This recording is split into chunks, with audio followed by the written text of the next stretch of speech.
Student, मैं विष्णु दिवाकर। इस video में हम बात करने वाले हैं ऑल यूजी कोर्सेज सेमेस्टर 1 के जो भारतीय भक्ति परंपरा और मानव मूल्य वाली जो किताब है आपकी, इसमें से हमने यूनिट नंबर 1 मैंने आपको यहाँ पर अभी बता दिया है लास्ट वीडियो के अंदर। अब हम यहाँ पर बात करने वाले हैं किसके बारे में, ये जो आपकी यूनिट नंबर 2 है, भारत में कुछ प्रमुख भक्त और उनके विचार, तो जिसमें हमारा सबसे पहला आता है संत तिरुवल्लुवर, यानी कि इनके बारे में हम यहाँ पर जानकारी लेंगे। ठीक है, उसके बाद में हम लोग आगे की वीडियो को कंटिन्यू करेंगे। तो चलिए वीडियो को स्टार्ट कर लेते हैं। तो स्टूडेंट, जैसा कि मैंने आपको बताया था, हम यूनिट नंबर 2 के अंदर भारत के कुछ प्रमुख भक्त और उनके विचारों के बारे में हम बात करने वाले हैं यहाँ पर। तो सबसे पहले प्रमुख भक्त जो है वो संत तिरुवल्लुवर जो है, इनके बारे में हम यहाँ पर चर्चा करने वाले हैं। तो जल्दी से देख लेते हैं हम अच्छी तरीके से कि यहाँ पर हमने उनके बारे में क्या चीजें यहाँ पर हमको समझनी है। सबसे पहले उनके जीवन वृत्त के बारे में। तो देखो, संत शब्द जो है वो भारतीय साहित्य, दर्शन, धर्म और अध्यात्म क्षेत्र में बहुप्रचलित है। चाहे धर्म की बात करें, साहित्य की बात करें, किसी भी चीज की बात करें, तो संत नाम जो है वो बहुत ज्यादा प्रचलित है। हरदेव बहारी के हिंदी शब्दकोश के अनुसार, यहाँ पर अगर हम इस शब्द का इसका शाब्दिक अर्थ देखें तो इसमें पता चलता है कि जो संत शब्द है इसका अर्थ होता है सज्जन, महात्मा या परम धार्मिक, या फिर हम साधु व्यक्ति को भी इससे जोड़ सकते हैं। शायद इसलिए कालजयी महाकवि तुलसीदास ने भी लिखा है, संत हृदय नवनीत समान, यानी कि संत का हृदय जो है वो किसके समान है? नवनीत यानी कि मक्खन, मक्खन के समान है, शुभ है, मुलायम है। और ठीक वैसे ही कि भाई मक्खन जो है परम निर्मल, संत दूसरों के दुखों या वेदना को देखकर पिघल जाते हैं। तो कबीरदास ने भी अपने पदों में बार बार संतों का, यानी कि संतों आई ज्ञान की आंधी रे, ऐसे जो इन्होंने पद का प्रयोग किया गया है, वहां पर इन्होंने संत जो है बहुत ज्यादा इस शब्द का यूज किया है। किंतु इस संदर्भ में ये महत्वपूर्ण है कि भक्तिकालीन साहित्य में, जो भक्तिकालीन साहित्य है, इसमें संत जो शब्द है, तो संत और भक्त शब्द ये दोनों के दोनों कहीं ना कहीं समानार्थ भाव वाले हैं, यानी कि एक जैसा भाव रखते हुए दोनों में गुणात्मक अंतर भी रखा गया है। यह अंतर न केवल साधना पद्धति का है बल्कि इष्ट के स्वरूप का भी है। जहां एक और संत का शब्द को जो है निर्गुणोपासन से जोड़कर बताया गया, वहीं भक्त शब्द का जो है सगुण भक्ति से संबंधित बताया जा रहा है। तो ये तो हो गया इसके बारे में आपको हल्का सा एक छोटा सा इंट्रो, कि मतलब ये जो संत शब्द है इसका अर्थ क्या होगा।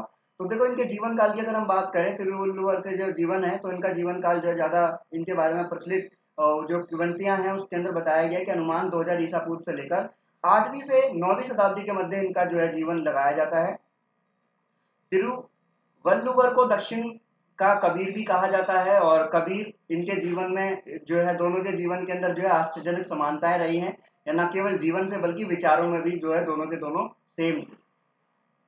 के बाद अगर हम बात करें इसके अंदर, तो यहाँ पर हमने जो लाइन लगा रखी है कि इनके जो धर्म है, तो संत तिरुवल्लुवर का जो धर्म है, तो संत तिरुवल्लुवर की जो सहजता, सरलता, समर्पण और निष्काम निष्पक्ष प्रेम और कल्याण की चाह ने उन्हें अत्यंत लोकप्रिय बना दिया। यानी कि वो बहुत ज्यादा सरल हैं, समर्पण हैं, निष्काम है, निष्पक्ष है, प्रेम की जो इनकी जो कल्याण की जो चाह है, इसकी वजह से इनको क्या बना दिया है? अत्यंत लोकप्रिय बना दिया है। और ठीक आगे अगर हम बात करें, शैव, वैष्णव, जैन, बौद्ध सभी, ठीक है, इन सभी उन्होंने अपना बताने की चेष्टा करते हुए उन्होंने कहा कि सगुण मतावलंबियों का ये कहना है कि उन्होंने अपने ग्रंथ तिरुकुलम का आरंभ सर्वशक्तिमान भगवान को समर्पित करके ही लिखा है, सादर नमन करते हुए। जैसे कि अगर हम बात करें यहाँ पर, तो निराकारवादियों का ये कहना है कि उन्होंने इस ग्रंथ का जो पहला अध्याय है ना, वो जैन धर्म के जो पहले तीर्थकर थे, ऋषभदेव, उनको समर्पित किया है।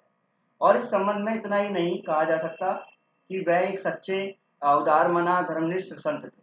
और आगे भी यहाँ पर थोड़ी सी चीजें बताई गई इनके बारे में। जो इनके कर्म है, कर्म की अगर हम बात करें, तो संत तिरुवल्लुवर को जीवन और जगत का व्यापक यथार्थ अनुभव था। उनकी पत्नी की जो मृत्यु हो गई, उसके बाद में वो वियोग की उस घनीभूत पीड़ा से निकलकर सामने आए, और उसके बाद में उन्होंने जो है भक्ति को जो आकार दिया, उसी प्रकार का फल उनकी महानता रचना तिरुकुरुलम के अंतर्गत देखी जा सकती है। इस रचना के नामों में दो महत्वपूर्ण शब्द हैं, तिरु और कुरल। तिरु तिरुवल्लुवर जो है वो, इसके द्वारा रचित कुरल जो है, इसका मतलब क्या होता है कि तमिल भाषा का एक शब्द है जिसका अर्थ होता है छोटा। अब ये बताते हैं कि भाई तमिल भाषा का जो सबसे छोटा छंद है ना, लगभग 1.25 लाइन में है, वो पूरा हो जाता है। ठीक उसी तरह जिस तरीके से कुछ दोहे हैं, जैसे कबीर ने सखियों में दोहे के माध्यम से आंखों देखी जीवन जगत की प्रभावी बातें कही हैं, ठीक वैसे ही संत तिरुवल्लुवर ने कुरल में, इसलिए डॉक्टर कलाम ने भी बोला है, 2 पंक्तियों की शब्द रचना में उन्होंने जैसे गागर में सागर, ठीक है, गागर में सागर भर दिया। सेम इसी प्रकार से लगभग 2000 वर्ष पूर्व लिखे तिरुकुरलम में लगभग कुल 133 अध्याय दिए गए हैं, और प्रत्येक अध्याय में 10 पद हैं। इस ग्रंथ के अंदर कुल 1330 कुरल है। और कुरल की अधिकता के कारण इस ग्रंथ को संपेखना कुरल भी कहा जाता है। तो आई होप आपको ये समझ में आया होगा। यहाँ पर संत तिरुकुरलम के बारे में हमने जो भी पढ़ा, तो आगे की जानकारी के लिए हमारे साथ बने रहिए और उसके बाद में हम नेक्स्ट वीडियो के अंदर देखेंगे जो हमारे दूसरे संत हैं आंडाल के बारे में, तो उनके बारे में हम चर्चा करेंगे अगली वीडियो के अंदर, ठीक है, इनके बारे में। Thanks for watching.